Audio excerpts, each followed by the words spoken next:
Have you seen this newspaper, friend John? Have you seen what it say in this Westminster Gazette here? Children decoyed away at Hampstead, discovered with small punctured wounds on their throats. So? Well, what do you think of that? Well, it's like poor Lucy's. Aha. And what do you make of that? That there is some cause in common, perhaps. I don't know. Oh, do you mean to tell me, friend John, that you have no suspicion as to what poor Lucy died of? Not after all the hints given? Not only by events, but by me? Of nervous prostration following on great loss or waste of blood. Aha. And how? The blood lost or waste, You are a clever man, friend John, but you are too prejudiced. You do not let your eyes see, nor your ears hear. There are always mysteries in life. Why was it that Methuselah lived 900 years, and yet that poor Lucy, with 4 men's blood in her poor veins, could not live even 1 day? For had she lived 1 more day, we could have saved her. Do you know? Can you tell me why in the Pampas, and elsewhere, there are bats that come at night and open the veins of cattle and horses, and suck dry their veins?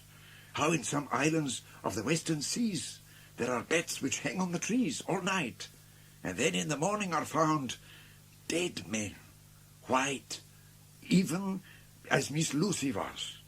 Good God, Professor, do you mean to tell me that Lucy was bitten by such a bat, and that such a thing is here in London? In the 19th century? You were my favorite pupil. Always it is worth to teach you. Now, I want you to believe in things you cannot. You take the first step to understand. We get a small truth first. You think that those so small holes in the children's throats were made by the same thing that made the hole in Miss Lucy? I suppose so. Aha, then you are wrong. Oh, would it were so. But alas, no. It is worse. Far, far worse. In God's name, Professor Van Helsing, what do you mean? They were made by Miss Lucy. Dr. Van Helsing, are you mad? Would I were. Oh, my friend, why, think you, did I go so far round to take so long to tell you so simple a thing? I wished to be gentle, for I know that you have loved that so sweet lady. But even yet I do not expect you to believe so sad a truth of Miss Lucy. Tonight I go to prove it. Dare you to come with me?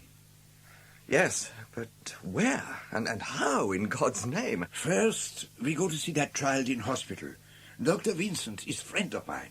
He will let us see child, and we listen to what he say. And we learn. A bite of some animal, perhaps a rat. I'm inclined to think, though, that it was one of the bats which are so numerous round here. A young one may have got loose from the zoo, or one be bred there from a vampire. These things do happen, you know. Only 10 days ago a wolf got out and was, I believe, traced up in this direction. That was before this bloofer lady scare came along. Thank you, Dr. Vincent. You have been helpful. We must go on our way. And now where do we go? We go to spend the night, you and I, in the churchyard where Lucy lies. This is the key that locked the tomb. I have it from the coffin man to give to Arthur.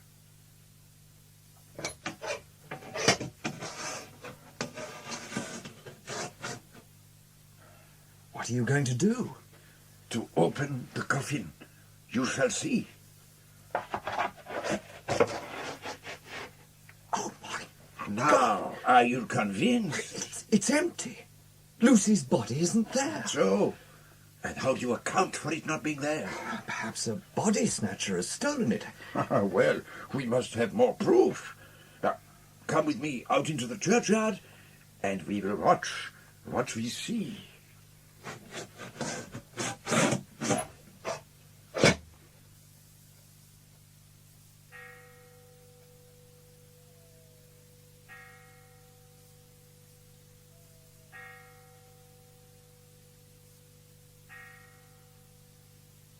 What's that? I see something moving. There, between those yew trees. Quick, follow me. We may be in time. Yes, thank God. Great heavens, it's a child. But who brought it here? Is it wounded? No, See, there is no mark on the throat. Who brought it? Well, we shall see. The dawn is near. And look, a policeman makes his beat down that path. I'll leave the child for him to find. It will be safe, I promise you now. It is coming light. We go back to look at the coffin again. But we know already that it's empty. We shall see. Come.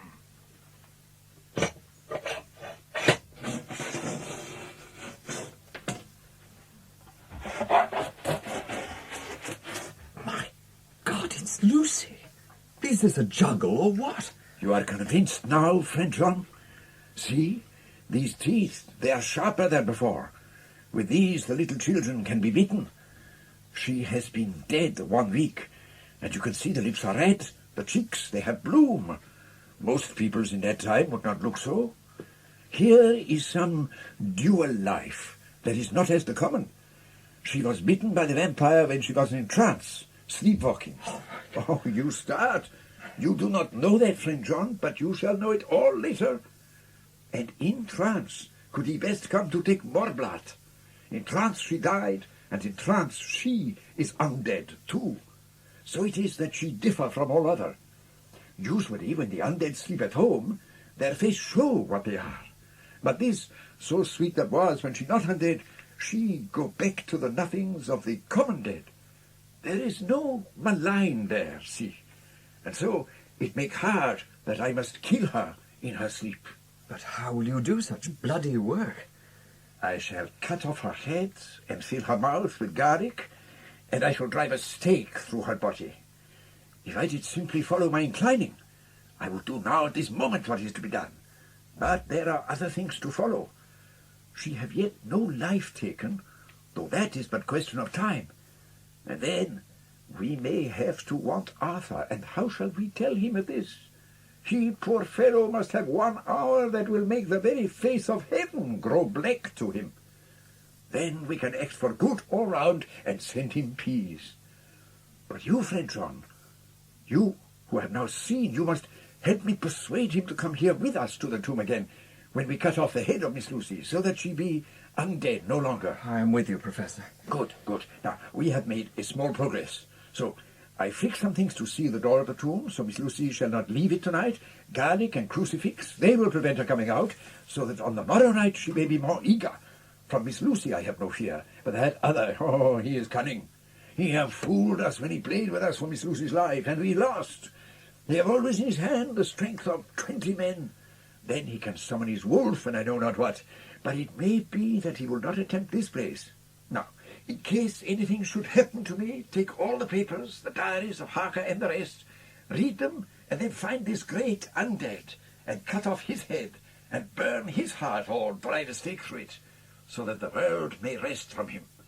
Do you promise this? Yes, I promise. That is good. Now, there is much to do. We must go to our friends Arthur and Quincy, and then we bring them here. There is much of labor and much of sorrow to come. But by God, we must do our duty to the dead.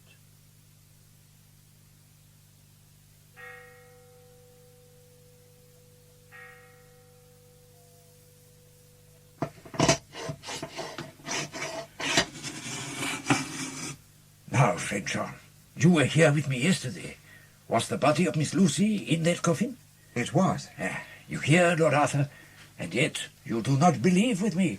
Oh, I tell you, there are more things in heaven and earth. But look, I show you.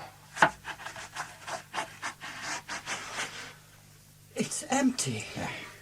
Professor, is this your doing? Oh, I swear to you, I have not removed nor touched her.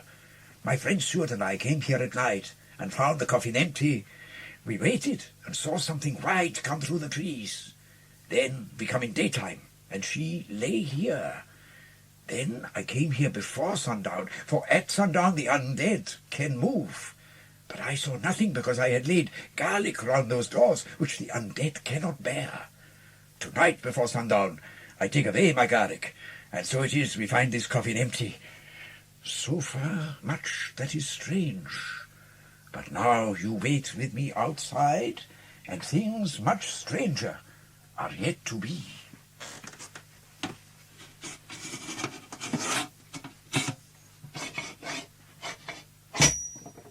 Now, I close the tomb so that the undead may not enter. What is that you're using? The host. I brought it from Amsterdam. I have an indulgence. Now we wait. In silence, please.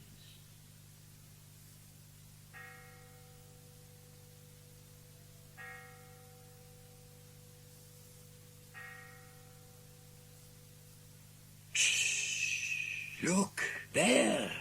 You see? My God. It's Lucy. And you see, she has a child with her. And look carefully. Those lips crimsoned with fresh blood. And those eyes. What in heaven's name has happened to her? God have mercy. Arthur, come to me. Arthur, leave those others and come.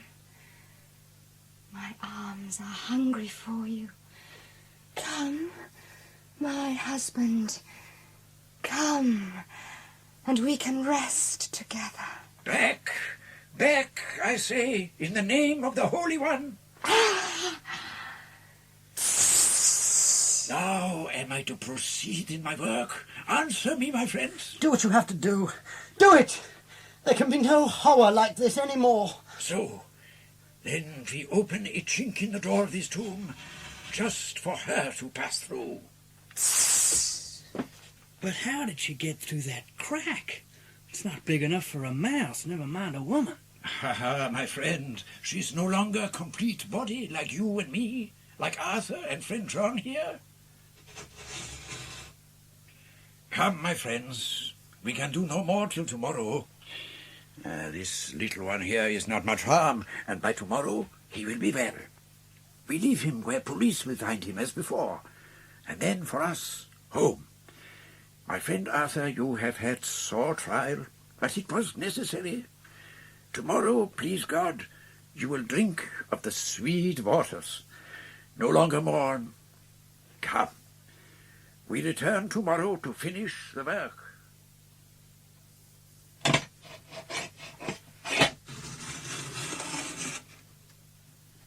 Is this really Lucy's body? Or only a demon in her shape? It is her body, and yet not it. But wait a while, and you shall see her as she was and is. When one is become undead, there comes with the change the curse of immortality. They cannot die, but must go on age after age, adding new victims and multiplying the evils of the world. For all that die from the preying of the undead become themselves undead, and prey on their kind. It's like a circle in the water from a stone thrown in. But when now this undead be made to rest as true dead, if she die in truth, then all cease, and the soul of the poor lady we love shall be free, and she shall take her place with the other angels. So it is blessed hand for her that strike the blow that set her free. Who here has best right to do this thing that send her to the stars? My true friend, tell me what I am to do. A moment's courage, and it is done. This stake must be driven through her. It will be a fearful ordeal, but it will be only a short time. But you must not falter when once you have begun. We shall pray for you. Go on. What am I to do? Take this stake in left hand, ready to place the point over the heart, and the hammer in your right. Then, when we begin our prayer for the dead, strike in God's name, that the undead may pass away. Now, man that is born of a woman hath but a short time to live, and is full of misery. He cometh up, and is cut down like a flower. He flees as it were a shadow, and never continueth in one stay. In the midst of life we are in death. O God most mighty, O holy and merciful Saviour, thou most worthy judge, eternal, sufferest not at our last hour for any pains of death to fall from thee. Amen. Amen. So, it is over. And see, she is at peace. No longer she is the devil's undead. She is God's true dead, whose soul is with him. God bless you, that you have given my dear one her soul again, and me peace. And now you may kiss her for last time, for she is not any more foul thing. Now, Arthur, you and Quincy must leave us, for we have still more work to do. Now, friend John, you and I must cut off the head and fill the mouth with garlic. Then it is done. But there remains a greater task, to find out the author of all this sorrow and stamp him out. There begins our great quest. There is danger, but we must not draw back. From the Diary of Dr. Seward, 29th of September. Mrs. Mina Harker has come to join us, and she has started already with her typewriter to put on paper what is recorded in my phonograph diary. I was deep in study of the wonderful diary of Jonathan Harker and that of his wife when she came into the room. You helped to attend Lucy at the end. Now I know from your machine the terrible story of her death. I rejoice that she is at last at peace. You've been so good. 30th of September. Mr. Harker arrived at 9 o'clock. He has been to Whitby, and now he and his wife are busy knitting together in chronological order every scrap of evidence we have. I wonder what they can make out of this whole strange story. It never struck me that the very next house might be the Count's hiding place, though goodness knows we had enough clues from the conduct of the patient Renfield. All his outbreaks were in some way linked with the proximity of the Count. And now Renfield is placid and content. What does that mean? Can it be that he believes in the vampire's ultimate triumph? Oh, we must work together, all of us, to prevent such a terrible thing. God help us. From the Journal of Jonathan Harker, 29th of September. I have been to Whitby in an attempt to trace that horrid cargo of Count Dracula's to its place in London. Mr. Billington had ready in his office all the papers concerning the consignment of boxes. I saw the invoice. 50 cases of common earth, to be used for experimental purposes. Then I saw the men who had actually received the boxes. Them boxes were main and mortal heavy. How can I tell you that shifting them was dry work? Then to Carter Patterson's central office in London, where I found the men who had delivered the boxes to Carfax. That ass, Governor, ain't been touched in 100 years, the dust was that thick. And that old chapel, I wouldn't take less nor a quid a minute to stay there after dark. I am now satisfied that all the boxes which arrived at Whitby from Varna in the Demeter were safely deposited in the old chapel of Carfax. There should be 50 of them there, unless Dr. Seward is correct in his suspicion that some have since been removed. From the Journal of Mina Harker, 30th of September. Jonathan has never been so resolute, never so strong, never so full of energy as he is at present. I feel myself quite wild with excitement. I suppose one ought to pity anything as hunted as the Count.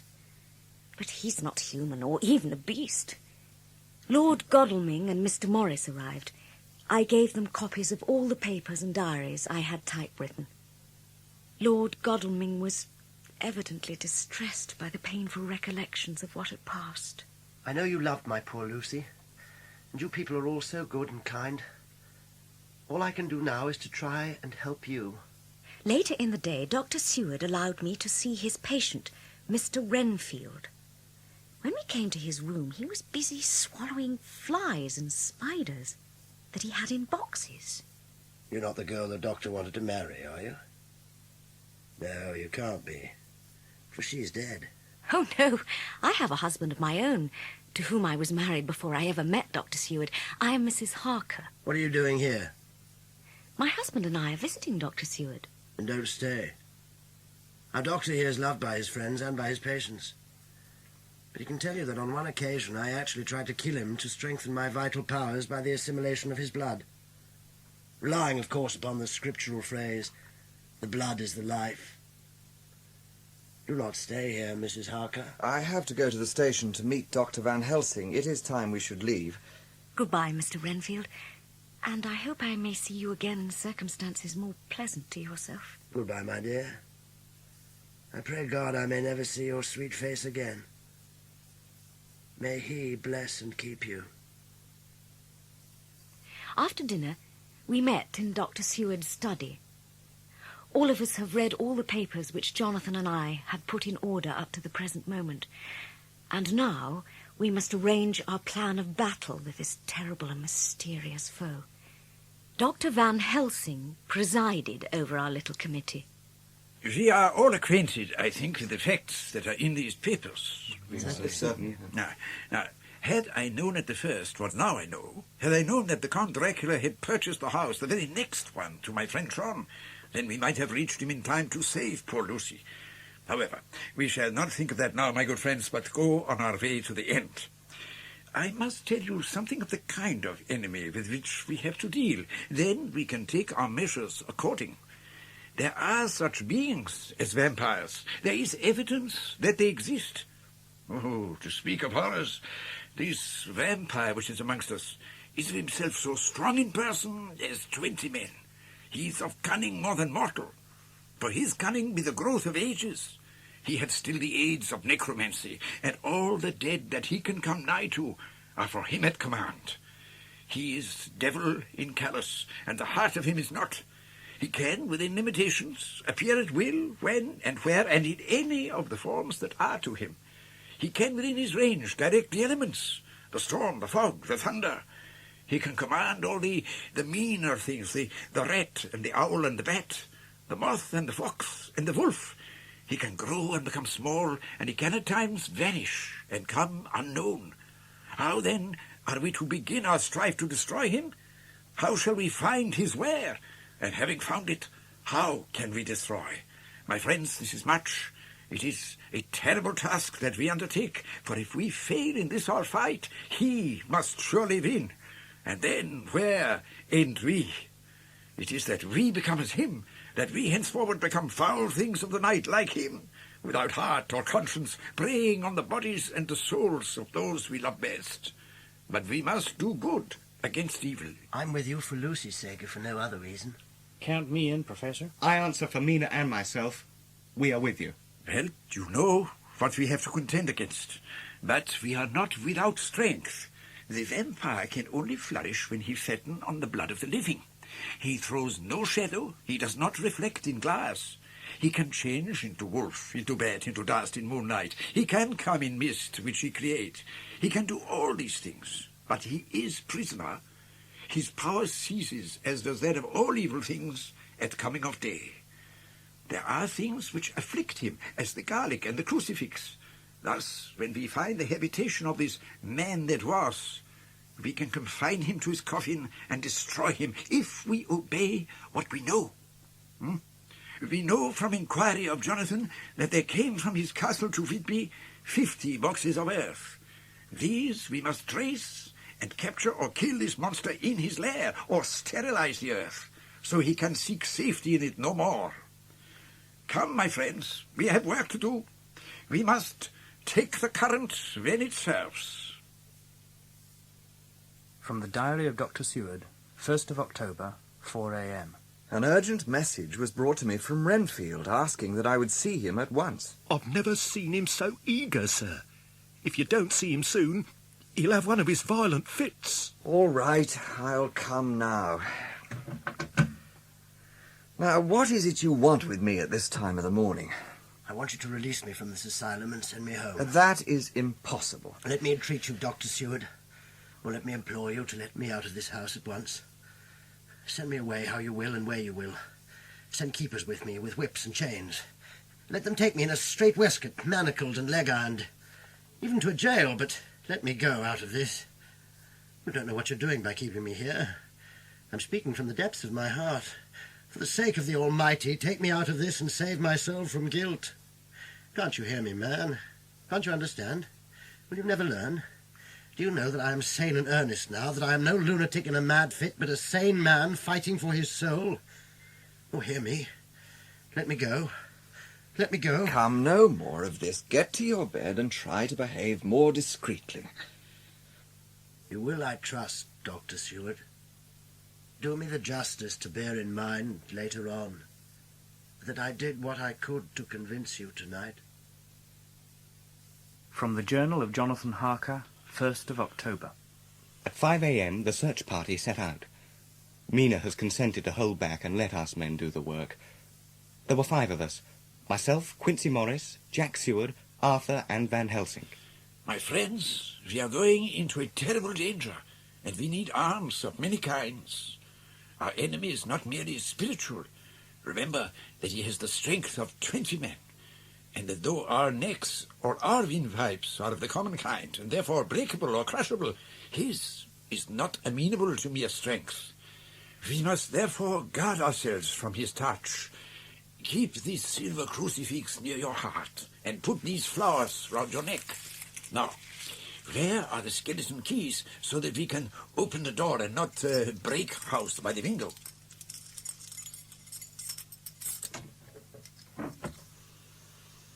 The whole place was thick with dust, and I could not get away from the feeling that there was someone else amongst us. There was an odour which seemed to be composed of all the ills of mortality, and had the pungent, acrid smell of blood. Every breath exhaled by that monster seemed to have clung to the place and intensified its loathsomeness. The first thing is to see how many boxes are left, and then see if we cannot get some clue as to what has happened to the rest. One glance was sufficient to show how many remained. Only 29 left out of the 50. We could see where the dust had been disturbed and the boxes taken out. For an instant my heart stood still, for I seemed to see somewhere, looking out of the shadow, the highlights of the Count's evil face, the red eyes, the red lips, the awful pallor. Some nervousness was growing on us, and we saw a whole mass of phosphorescence which twinkled like stars. We all instinctively drew back. The whole place was becoming alive with rats. Lord Godalming was apparently prepared for such an emergency, for he drew a little silver whistle from his pocket and blew a shrill call. It was answered immediately by the barking of dogs. 3 terriers appeared, and the rats fled before them so fast that in minutes the whole mass had vanished. With their going, it seemed as if some evil presence had departed.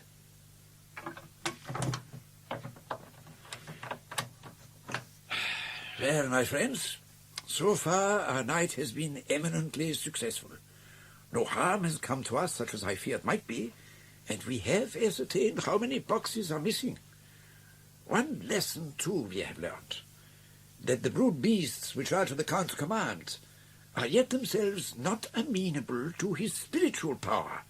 Those rats that would come to his call like the wolves at his castle, though they come to him when my friend Arthur let slip the dogs of war, they run pell-mell. Now, let us go home. The dawn is close at hand.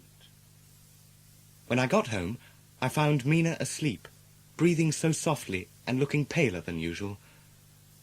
From the distance came a low moaning sound from Renfield's room. Poor wretch. I slept till the sun was high, but even so, I was awake before Mina, and had to call her 2 or 3 times before she awoke. She had a look of one who has come out of a bad dream, and complained of being tired, so I let her rest till later in the day. From the Journal of Mina Harker, 1st of October. Last night I went to bed when the men had gone simply because they told me to. I didn't feel sleepy. I felt full of devouring anxiety. I kept thinking over everything that has been ever since Jonathan came to see me in London, and it all seems like a horrible tragedy, with fate pressing on relentlessly to some destined end. If I hadn't gone to Whitby, perhaps poor dear Lucy would be with us now. Oh. I can't remember how I fell asleep last night. I remember hearing a sudden barking of dogs and a lot of strange sounds, like praying on a tumultuous scale. The sounds came from Mr. Renfield's room, which is somewhere below me. And then there was silence over everything. Silence so profound. It startled me. I got up and looked out of the window. There was a mist spreading and lying thick against the walls of the house. The air was heavy and dank and cold. The mist grew thicker and thicker and came pouring in through the joinings of the door. It seemed as if it became concentrated into a sort of pillar of cloud in the room, through the top of which I could see the light of the gas shining like a red eye. Things began to whirl through my brain, like the cloudy column was whirling in the room, and through it all the scriptural words, a pillar of cloud by day and a fire by night. But the pillar was composed of both the day and the night. The fire divided and seemed to shine on me through the fog like two red eyes, like Lucy described on the cliff when the dying sunlight struck the windows of St. Mary's Church. Suddenly the horror burst upon me that it was thus that Jonathan had seen those awful women growing into reality, and in my dream I must have fainted, for all became darkness. The last conscious effort which imagination made was to show me a livid white face bending over me out of the mist. Oh, I must be careful of such dreams. Oh, they would unseat one's reason if there were too much of them. From the Journal of Jonathan Harker, 2nd of October. I left Mina fast asleep, looking a little too pale. The doctors were quite right to insist on her being kept out of this dreadful business. I drove to Walworth and found Mr. Joseph Smollett at home. Yes, Governor, I remember them boxes. 6 in the cartload what I took from Carfax and left at Mile End, and another 6 to Bermondsey. As for the rest, I reckon Sam Bloxham could tell you something. I tracked down this Mr. Bloxham to Potter's Court in Walworth. Yeah, that's right. I made 2 journeys from Carfax to a house in Piccadilly with 9 heavy boxes. Oh, they was a load. Can you tell me the number of the house in Piccadilly? Well, Governor, I forgets the number, but it was a few doors from a big white church. You'll find it easy enough. It's a tall house with a stone front with high steps up to the door. At the old party what engaged me helped me carry them boxes up the steps. He was the strongest chap I ever seen, but he was so thin you'd think he couldn't throw a shadow. I found the house easily enough, and then the house agents who had sold the property, Mitchell, Sons and Candy. The purchaser of number 347 Piccadilly was a foreign nobleman, a Count de Ville, who effected the purchase himself, paying the money in notes over the counter. So, we are on the track of the missing boxes. But we must find them all. And then we can hunt the wretch to his real death. From the Diary of Dr. Seward, 2nd of October. I am puzzled afresh about Renfield. His moods change so rapidly. I asked him about the flies he's been keeping. The fly has one striking feature, sir. Its wings are typical of the aerial powers of the psychic faculties. The ancients did well when they typified the soul as a butterfly. Oh? It's a soul you're after now, is it? Oh, no. I want no souls. I couldn't use them if I had them. I couldn't eat them or... Well, what about flies or spiders? What's the use of spiders? There isn't anything in them to eat or... Why do you plague me about these things? I want life, but without the burden of souls. I have enough worry and pain already.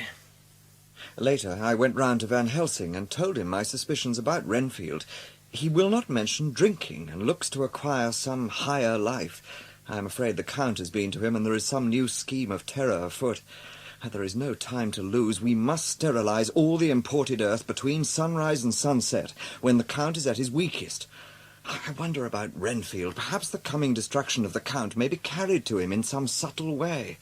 He is now seemingly quiet for a spell. Is he? Oh, that was from his room. Doctor, quickly, Renfield. He's had an accident. He's on the floor, all covered in blood. I think his back's broken. Dr. Van Helsing, come with me, please. That will do, Simmons. Get back to your round. Dr. Van Helsing and I will see to him. Yes, there is a fracture of the skull, and the hemorrhage is increasing. Doctor, I'm dying. I know. I feel I have but a few minutes, and there is something I must say before I die. Go on. He began by promising me things, not in words, but by doing them. He used to send in his flies when the sun was shining, and big moths in the night with skull and crossbones on their back. Then rats. Thousands of them. And dogs to eat them, and cats, too. All lives. All red blood with years of life in it. So I let him come in through the window. Through the tiniest crack.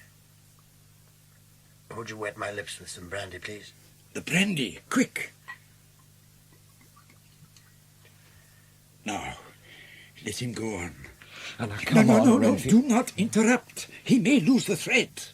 When he was there, I thought that somehow Mrs. Harker had come into the room. When I saw Mrs. Harker later, she wasn't the same. It was like tea after the teapot had been watered. I don't care for pale people. I like them with lots of blood in them. And hers all seemed to have run out. My God, what is he saying? I didn't think of it at the time, but then I realized, and it made me mad to know that he'd been taking the life out of her. So tonight I was ready for him, and I grabbed him tight. But then I saw his eyes. They burned into me, and my strength became like water. He flung me down and slipped away under the door. I could not hold him. I couldn't not.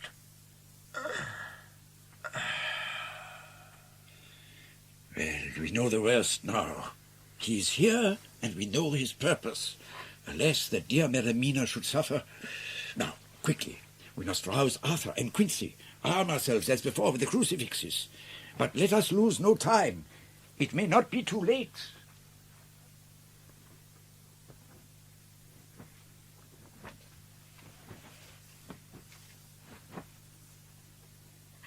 Silence. If you make a sound, I shall take your sleeping husband here and dash his brains out before your very eyes.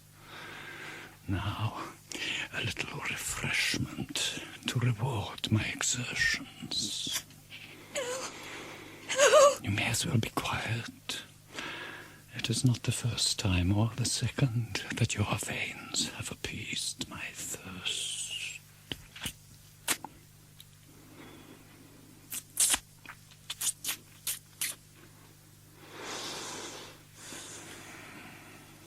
Now, you are to be blood of my blood, kin of my kin, my bountiful wine press for a while.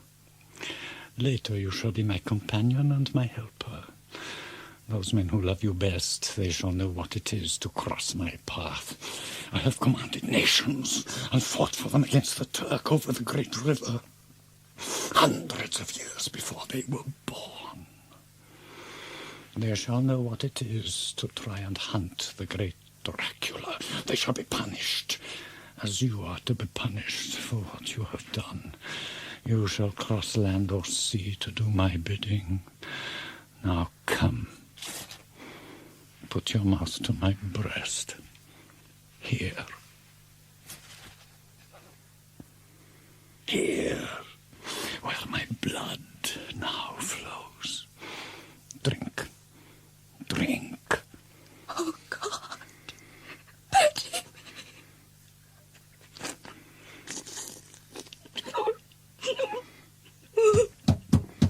Mina! Mina! It is the Count! Yes, it is Dracula! Be not afraid, my friends. Hold high your crucifixes. He has no power against them. Back, back, I say. Look to the lady. Her husband is in a stupor such as we know the vampire can produce. I must wake him. Arthur, please bring brandy. Quincy, go with him. Jonathan, wake up. Wake up. Dr. Van Helsing, what is it? What's wrong? Mina? Mina? What does this blood mean? My God, has it come to this? Dr. Van Helsing, you love Mina, I know. Do something to save her. It cannot have gone too far yet. Guard her while I go and look for him. No, Jonathan, you must not leave me. Stay with me, stay with these friends who will watch over you. Do not fear, my dear. We are here. And whilst this crucifix is close to you, no foul thing can approach. You are safe for tonight. We must be calm and take counsel together. Unclean. I am unclean. I must not touch Jonathan, my husband, or kiss him any more. Nonsense, Mina. Nothing will ever come between us. The manuscripts. All our papers have been burned. He's been there and burned everything. Thank God there are still copies in the safe. And Renfield. He's dead, poor fellow. And you, friend Quincy, you have something to tell? I tried to see where the Count would go when he left the house. I did not see him, but I saw a bat rise from Renfield's window and flap westward. I expected to see him in some shape go back to Carfax, but he evidently sought some other lair. He will not be back tonight, for the sky is reddening in the east, and the dawn is close. We must work tomorrow.